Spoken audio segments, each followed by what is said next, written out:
And so to Bette Davis, who was once known as the First Lady of the Screen, who is 80 today.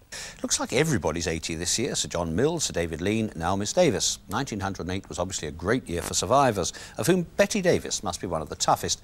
I suppose her time as First Lady really lasted from the mid-1930s to the mid-1940s, during which period she won her 2 Oscars and several of her other 8 nominations. Not a bad spell as #1, and frankly amazing given her inauspicious start. When Carl Laemmle signed her for Universal in 1931, he remarked with the old world courtesy for which movie moguls are renowned, "I can't imagine any guy giving her a tumble." Well, she didn't look like everybody's idea of a leading lady, small and mousy and with huge round eyes. With such perceived handicaps, it wasn't until her 22nd film, of Human Bondage, that anyone realised that here, in their midst, was a star. As an absolute bitch of a waitress, she enthralled the hapless Leslie Howard and gave perhaps the first of those powerful and, let's face it, sometimes over-dramatic performances that became her particular trademark. I have often wondered why I had such enjoyment from playing these women, but they are media from the standpoint of your craft. But they're also enjoyable to play. So I always, as I grew older, wondered if this was really in my nature way underneath. Well, Jack Warner, her long-time employer, with whom, as with other people, she had some horrendous fights, described her in one of his more benevolent moments as having a magic quality that transformed this bland and not beautiful little girl into a great artist when she was playing bitchy roles. Nor was he far wrong. It can't be entirely coincidental that she won her first Oscar in 1936 in Dangerous, as an alcoholic who is bad news to anyone who comes near her, and her second in Jezebel 2 years later as a strong-willed Southern belle, more interested in power than love. Davis, I am very happy to present to you on behalf of the Academy of Motion Picture Arts and Sciences for the second time their award for your performance in Jezebel. May I be the first to congratulate you. Thank you, Sir Cedric. Press, I'm kneeling to you. Julie, don't. To ask you to forgive me and love me as I love you. Julie, please.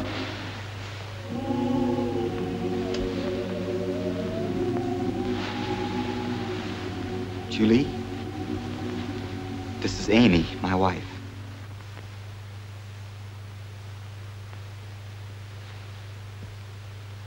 Your wife?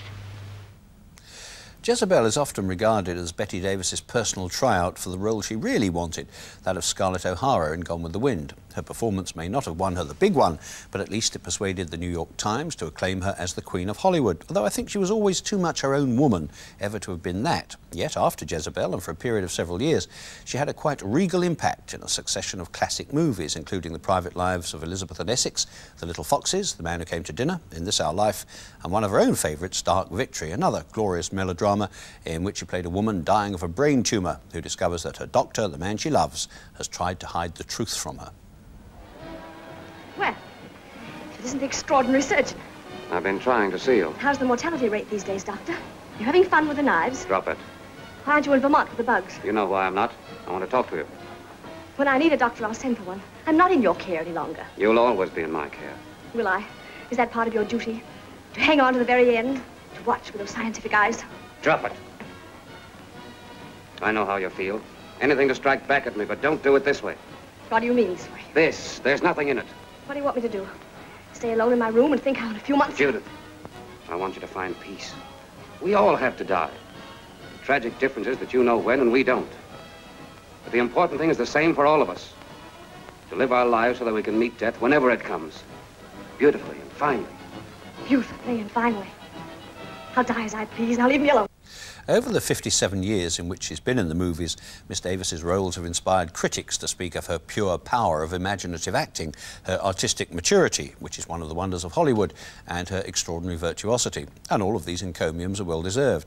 But in addition, her screen characters have uttered some of Hollywood's most deathless lines. In All About Eve, for instance, fasten your seatbelts, it's going to be a bumpy night. And in Cabin in the Cotton, I'd like to kiss you, but I've only just washed my hair, which is a bit baffling, but nevertheless memorable. And of course, there are a couple of great moments in Now Voyager.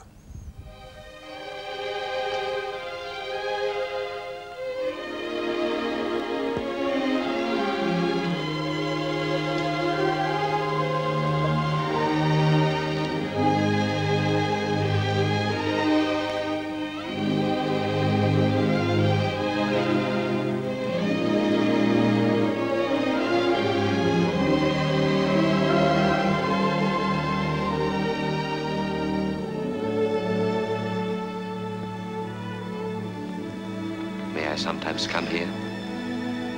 Whenever you like. It's your home, too. There are people here who love you. I look at you and Tina, share with you peace and contentment. Of course.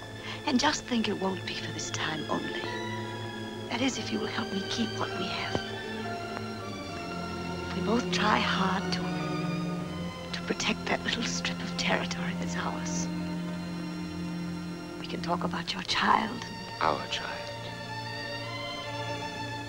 Thank you. And will you be happy, Charlotte? Oh, Jerry, don't let's ask for the moon. We have the stars.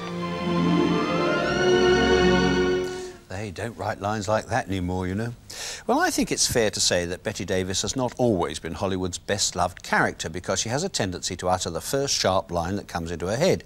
Of a passing starlet who enjoyed a rather loose reputation, she once said, "There goes the good time had by all." And this kind of remark isn't necessarily endearing when uttered in the presence of people who very possibly had themselves enjoyed that very good time.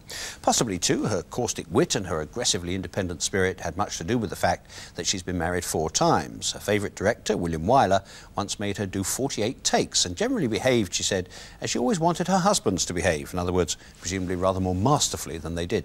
She doesn't seem to have been particularly good at relationships, marital or professional, and indeed, soon after her first Oscar, she walked out on Warner Brothers in protest against the rotten parts she claimed they were giving her, and came to Britain to start her career again. Eventually, it took a lawsuit to get her back to Hollywood. Miss Bette Davis is in the headline news over a lawsuit with her Hollywood employers. Newspapers have made a lot of fuss because she wore the same clothes 3 days running, practically in rags.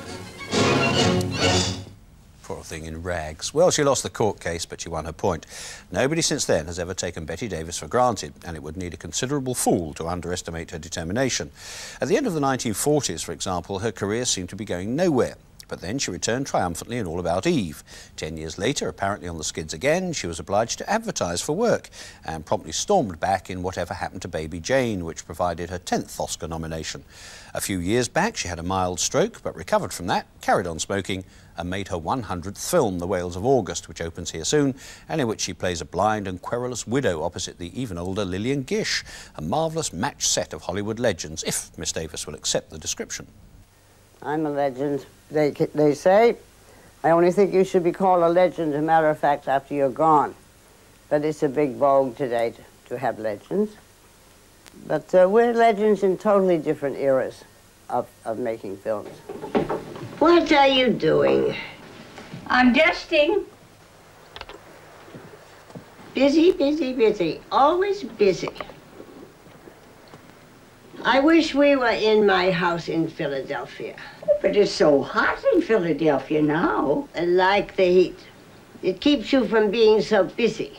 Well, dear, this is Maine, and this is my house, and somebody has to keep it tidy. The more famous you become, the harder it is to live up to that fame. And you have set a certain standard for yourself and with other people, and you just mustn't let yourself let down that standard. So it is more responsibility.